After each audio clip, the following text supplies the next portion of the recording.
promise I'm starting right now.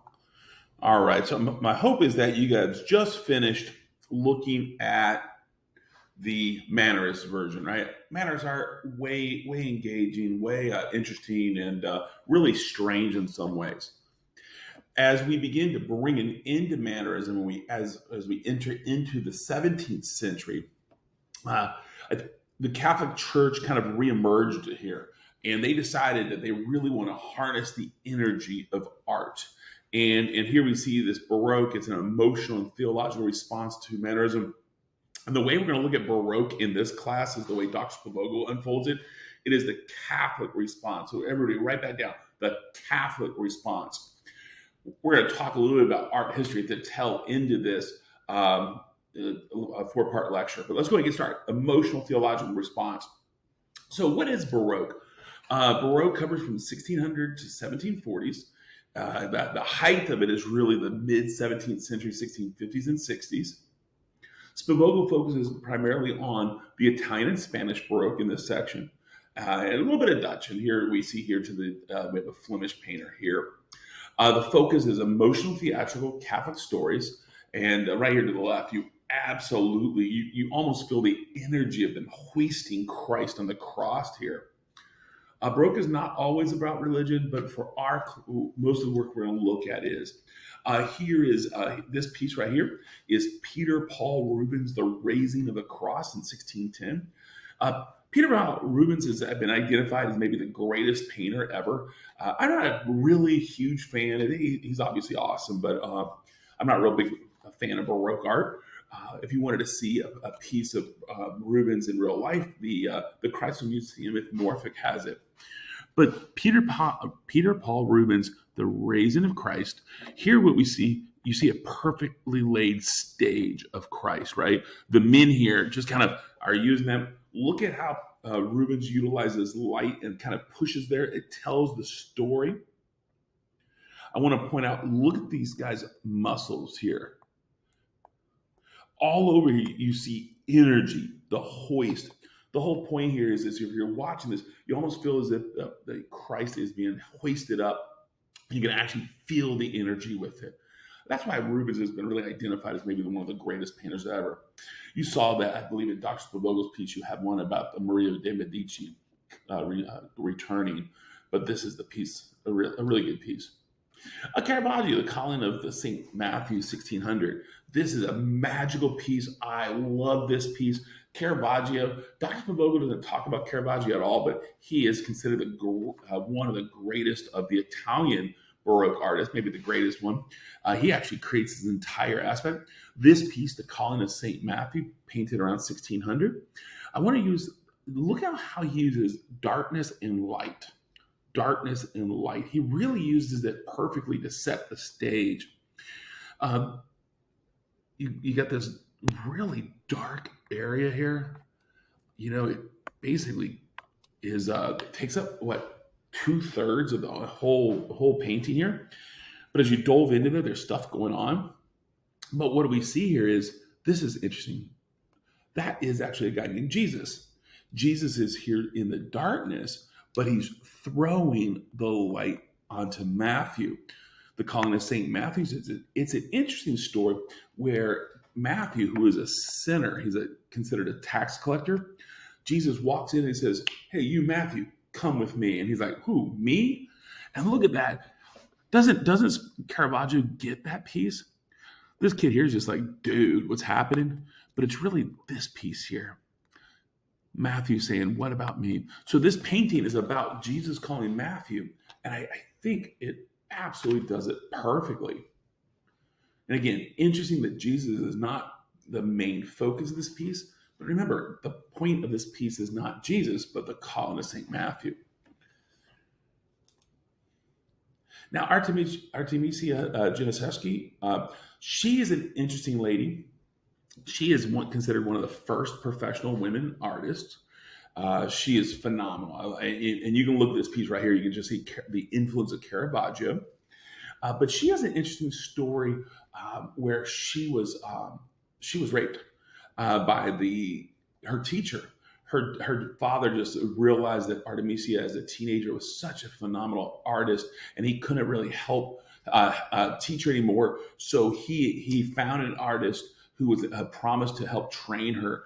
And when he drops her off, she is abused, sexually abused for years, from what I understand. And there's nothing she could have done about it. And I think in that sense, there's so much of the story in our art here. Here you see a piece called Judith and Her Maidservant. And again, here's the dude's head that she has just cut off, because I know you want to ask about that piece. Here's Judith, who's just done the cutting, and she's like kind of almost hiding. She's almost like worried, scared, fearful. Look at the wonderful colors here, though, and I love that she really de-emphasizes the head, and it's really about the story of the woman. And again, we shouldn't be surprised that Artemisia here is attempting to tell the biblical story through the woman. This is very atypical of the art of the age. Usually women are played as secondary characters. Now, let's compare the interpretations of Judith beheading Hordophanes here. Here is Caravaggio's piece. And again, you can see the black in the background. You see the idea here. I want to point out that it's almost as if she's fearful. She's fearful of what she's doing. And it's almost like there's two different parts of this piece. And look at the blood kind of squirting out of them. It's almost as if she's accidentally or like being almost bullied by her maidservant. And again, the story about this piece, I think, is more about the beheading. Whereas Artemisia's, I mean, this is a really different interpretation, right? The man is powerless. You have Judith like actively cutting the head off here. Such a violent action. The same story, but a different interpretation. And again, I'm going to tell you the way I do think, and as a historian who's been trained a little bit as an art historian by some of my friends, I just see the feminism here. This is such a powerful piece. And if you are someone who tends towards feminism, you may want to even read about Artemisia Gentileschi. But again, a powerful piece. Here, the two pieces tell the same story, but different, isn't it? Now, here's Bernini's The Ecstasy of St. Teresa. It was done in 1652. Bernini is considered the greatest of the sculptors of the age.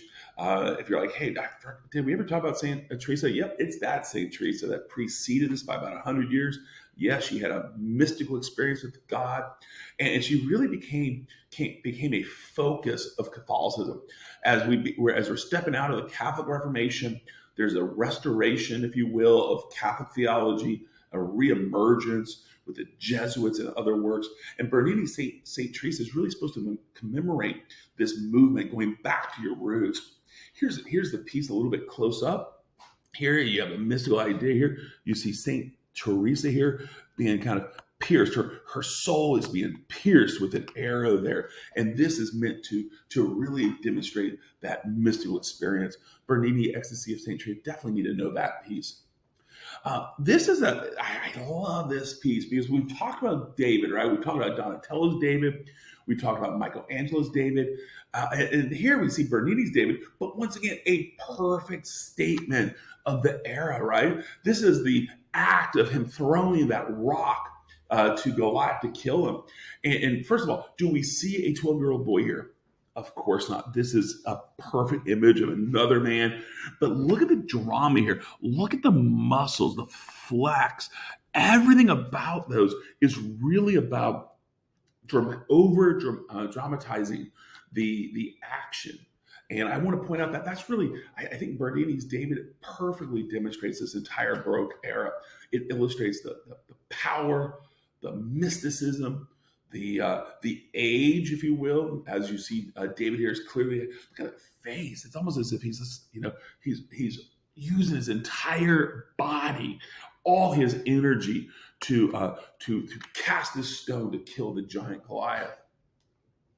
And that's where we see it. So kind of looking at it real fast, I'm going to backtrack here. We see Bernini is definitely somebody I need you to know. I would encourage you to know David, Ecstasy of St. Teresa. I love Artemisia Gentileschi. a wonderful example of feminist art. We talked a little bit about how she, as she was raped, it really definitive identified define who she was. And we see these two pieces, though Caravaggio's and her pieces are telling the same story about the Judith beheading Horaphenes. In reality, I think there's two different things going on here. Then we looked at this another piece by her with Judith and her maidservant after Horaphenes is dead. Then we talk about Caravaggio. Please make sure you know Caravaggio, the columnist St. Matthew. And then we identified Peter Paul Rubens, the raising of the cross. So those are the things you need to know about Baroque. I hope that makes sense to you. I hope this went well.